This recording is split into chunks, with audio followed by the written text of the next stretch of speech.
Good morning. मैं doctor सरिता कुमावत आपको आहार एवं पोषण फूड्स एंड न्यूट्रिशन विषय पढ़ा रही हूँ और फूड्स एंड न्यूट्रिशन के सिलेबस के अनुसार आपके 7 चैप्टर्स कंप्लीट हो गए हैं और 8वां चैप्टर हम इन दिनों पढ़ रहे हैं।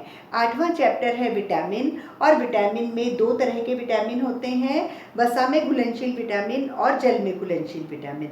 तो वसा में घुलनशील विटामिन 4 प्रकार के होते हैं, vitamin A, vitamin D, vitamin E, vitamin के, वो हमने कंप्लीट कर लिए हैं। फिर जो वाटर सॉल्युबल जल में घुलनशील विटामिन है वो 2 तरह के होते हैं, विटामिन सी और विटामिन बी कॉम्प्लेक्स। सी हमने कंप्लीट कर लिया है, विटामिन बी कॉम्प्लेक्स इन दिनों हम पढ़ रहे हैं। विटामिन बी कॉम्प्लेक्स में करीब 11 तरह के विटामिन हैं जो हमें इस कोर्स में पढ़ने हैं और हमने 3 कंप्लीट कर लिए हैं, थायमिन, राइबोफ्लेविन और नाइसिन। और आज हम चौथा विटामिन बी पढ़ रहे हैं, पेरिडॉक्सिन यानी विटामिन बी6।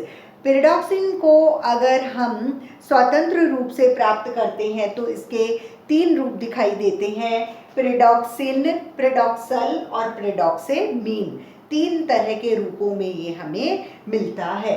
फिर अगर हम इसके फंक्शंस, इसके कार्य देखते हैं तो ये शिशु अवस्था में जो बच्चों की वृद्धि होती है, इन्फेंट की जो ग्रोथ होती है, उसके लिए ये बहुत अति आवश्यक होता है पेरिडॉक्सिन। पेरिडॉक्सिन यानी विटामिन बी6 बच्चों के विकास के लिए, शिशुओं के विकास के लिए अति आवश्यक है।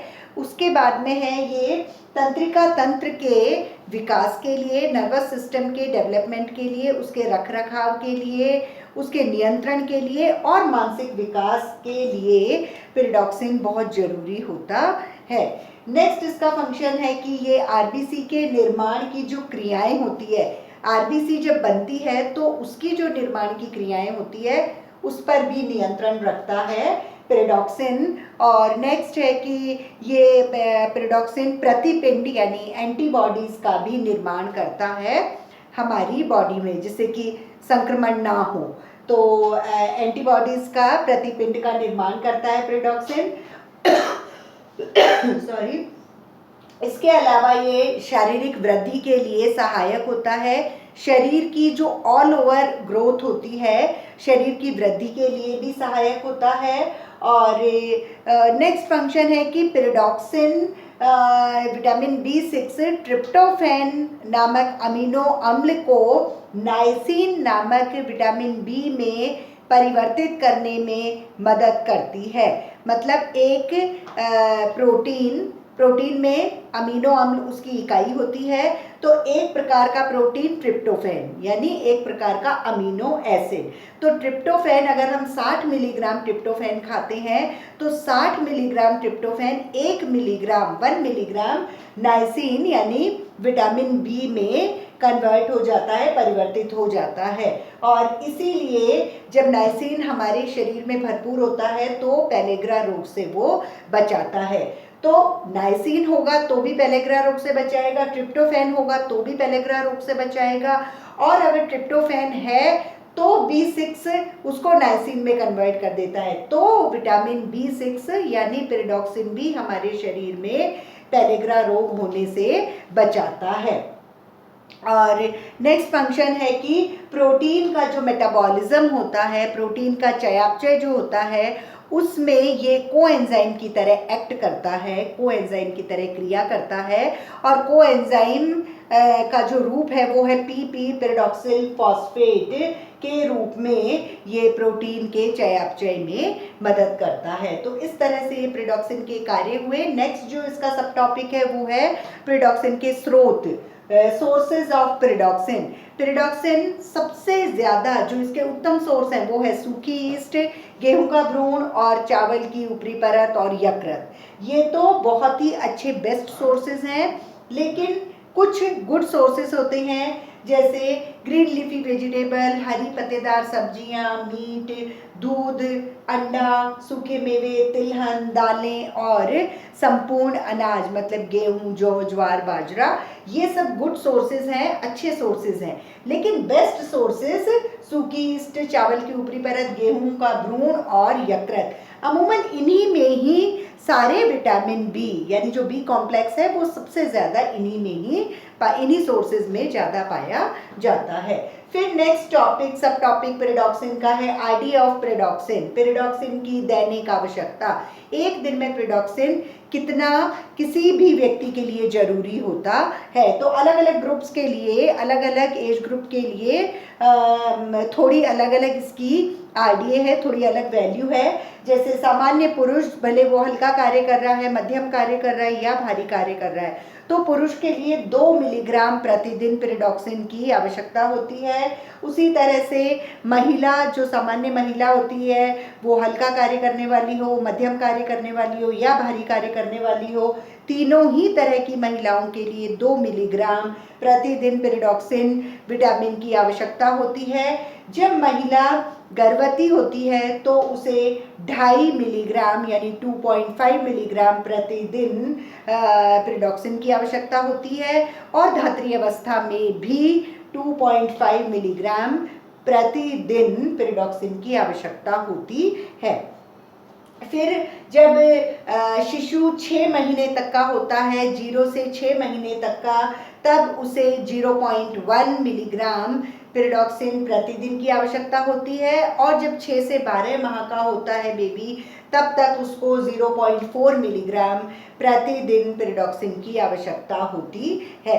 1 से 3 वर्ष के बालक को 0.9 मिलीग्राम प्रतिदिन पेरिडॉक्सिन आवश्यक है, और 4 से लेके 6, 7 से लेके 9, सारे ही 4 से 9 वर्ष तक के जो बालक हैं उनको 1.6 मिलीग्राम पेरिडॉक्सिन प्रतिदिन आवश्यक होता है। इसी तरह से 10 से 12 वर्ष के बालक, वो लड़की हो या लड़का, उनको 1.6 मिलीग्राम पेरिडॉक्सिन प्रतिदिन की आवश्यकता होती है, उनकी आईडीए होती है। और 13 से 15 वर्ष के किशोर, भले वो लड़की हो या लड़का, दोनों के लिए 2 मिलीग्राम प्रतिदिन पेरिडॉक्सिन की आवश्यकता होती है। और इसी तरह से 16 से 18 वर्ष के किशोर के लिए, भले वो लड़की हो या लड़का, उसके लिए 2 मिलीग्राम पेरिडॉक्सिन प्रतिदिन की आवश्यकता होती है। इस तरह से ये आइडिया ऑफ पेरिडॉक्सिन हो गया। नेक्स्ट जो सब टॉपिक है पेरिडॉक्सिन का, वो है कमी के प्रभाव, डेफिशिएंसी सिम्टम्स ऑफ पेरिडॉक्सिन। जब पेरिडॉक्सिन की कमी होती है तो कोई बहुत बड़ी बीमारी तो नहीं होती, लेकिन बहुत सारे लक्षण हो जाते हैं। जब पेरिडॉक्सिन की कमी है तो व्यक्ति में कमजोरी महसूस होती है, उसको चक्कर आते हैं, उसको भूख नहीं लगती, उसका जी मिचलाता है और उसको उल्टी जैसा होता रहता है, उसके त्वचा की बीमारियां लग जाती हैं और पेट दर्द होता है और रक्त अल्पता हो जाती है, एनीमिया हो जाता है, शरीर में ऐंठन होती है, अनिद्रा होती है, नींद नहीं आती है। उसके अलावा मिर्गी जैसा होता है, आक्षेप हो जाता है, और होंठ और जीभ पर छाले पड़ जाते हैं, आंखें लाल रंग की हो जाती हैं, तंत्रिका तंत्र में थोड़ा सा डिस्टरबेंस हो जाता है, तंत्रिका तंत्र प्रभावित हो जाता है, त्वचा पर घाव हो जाते हैं, स्पेशली आंखों के नीचे, नाक और मुंह के आसपास की जो त्वचा है वहाँ घाव हो जाते हैं, और उसे सेबेरॉइक डर्मेटाइटिस कहते हैं। तो इस तरह से ये पेरिडॉक्सिन की कमी के प्रभाव होते हैं। तो जो आज हमने पढ़ा वो है विटामिन बी कॉम्प्लेक्स में पेरिडॉक्सिन नामक विटामिन बी।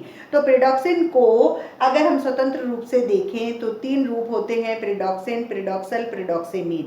ये 3 रूप में हमको ये प्राप्त होता है। पेरिडॉक्सिन के बहुत सारे कार्य हैं हमारे शरीर में, हमारी शारीरिक वृद्धि के लिए जरूरी होता है, बच्चों की शिशु अवस्था में अति आवश्यक होता है वृद्धि के लिए, और मानसिक विकास के लिए बहुत जरूरी होता है, तंत्रिका तंत्र को कंट्रोल करता है, तंत्रिका तंत्र के विकास के लिए अति आवश्यक है। आरबीसी का निर्माण हमारे शरीर में जो क्रियाएं होती हैं आरबीसी के निर्माण में, उसको ये कंट्रोल करता है पेरिडॉक्सिन, और एंटीबॉडीज यानी प्रतिपिंड बनाने में भी मदद करता है, और ट्रिप्टोफैन नामक जो अमीनो अम्ल है उसको विटामिन बी नाइसिन में परिवर्तित करने के लिए भी पेरिडॉक्सिन मदद करता है और पेलेग्रा रोग से बचाता है। और जो प्रोटीन का चयापचय होता है उसमें भी ये पीपी यानी पेरिडॉक्सिल फॉस्फेट नामक कोएंजाइम के रूप में चयापचय क्रिया में भाग लेता है। फिर नेक्स्ट टॉपिक है, इसका सब टॉपिक स्रोत प्रिडॉक्सिन के, सोर्सेज ऑफ प्रिडॉक्सिन। प्रिडॉक्सिन जो भी बी कॉम्प्लेक्स होते हैं वो अधिकतर सूखी ईस्ट, चावल की ऊपरी परत, गेहूं का भ्रूण और यकृत में सबसे ज़्यादा मिलते हैं। बाकी संपूर्ण अनाज, दालें, तिलहन, सूखे मेवे, मीट, ग्रीन लीफी वेजिटेबल, दूध, अंडा, इनमें गुड सोर्सेज हैं ये, लेकिन बेस्ट सोर्सेज यही होते हैं। उसके बाद में नेक्स्ट है सब टॉपिक दैनिक आवश्यकता, आरडीए ऑफ प्रिडॉक्सिन। प्रिडॉक्सिन को प्रतिदिन कितना हमें आवश्यक होता है। जैसे सामान्य पुरुष और सामान्य महिला, भले ही वो हल्का कार्य करने वाले हों, मध्यम कार्य करने वाले हों या भारी कार्य करने वाले, सभी को 2 मिलीग्राम प्रतिदिन की आवश्यकता होती है। और जब गर्भवती और धात्री अवस्था होती है महिला की, तो उन्हें 2.5 मिलीग्राम प्रिडॉक्सिन प्रतिदिन की आवश्यकता होती है। जब शिशु 6 महीने तक का होता है, उसे 0.1 मिलीग्राम प्रिडॉक्सिन चाहिए प्रतिदिन, और 6 से 12 माह के शिशु के लिए 0.4 मिलीग्राम प्रतिदिन प्रिडॉक्सिन की आवश्यकता होती है। 1 से 3 वर्ष के बालक के लिए 0.9 मिलीग्राम प्रिडॉक्सिन चाहिए, जबकि 4 से 9 वर्ष के बालक के लिए 1.6 मिलीग्राम प्रिडॉक्सिन प्रतिदिन आवश्यक होता है। 10 से 12 वर्ष के भले लड़की हो या लड़का, उनको 1.6 मिलीग्राम प्रतिदिन प्रिडॉक्सिन चाहिए। और 13 से 15 वर्ष की लड़की या लड़का, 16 से 18 वर्ष की लड़की या लड़का, इन सभी को 2 मिलीग्राम पिरिडॉक्सिन प्रतिदिन उनकी दैनिक आवश्यकता होती है। फिर लास्ट सब टॉपिक है प्रिडॉक्सिन का कमी के प्रभाव, डेफिशिएंसी सिम्टम्स ऑफ प्रिडॉक्सिन। प्रिडॉक्सिन की कमी होने से कई सारे लक्षण दिखाई देते हैं। शरीर में कमजोरी होती है, नींद नहीं आती, भूख नहीं लगती, चक्कर आते हैं, जी मिचलाता है, त्वचा की बीमारी हो जाती है, उल्टी जैसा होता है, एनीमिया यानी रक्त अल्पता हो जाती है, पेट दर्द होता है, ऐंठन होती है, मिर्गी जैसा हो जाता है, होंठ और जीभ पे छाले पड़ जाते हैं, आंखें लाल हो जाती है, नर्वस सिस्टम डिस्टर्ब हो जाता है, तंत्रिका तंत्र प्रभावित होता है और त्वचा पर घाव हो जाते हैं। स्पेशली आंखों के नीचे, नाक और मुंह के आसपास घाव होते हैं, जिन्हें सेबेरॉइक डर्मेटाइटिस नामक बीमारी कहते हैं। तो इस तरह से ये प्रिडॉक्सिन यानी विटामिन B6 के कार्य, सोर्सेज, आरडीए और डेफिशिएंसी के बारे में था। Thank you.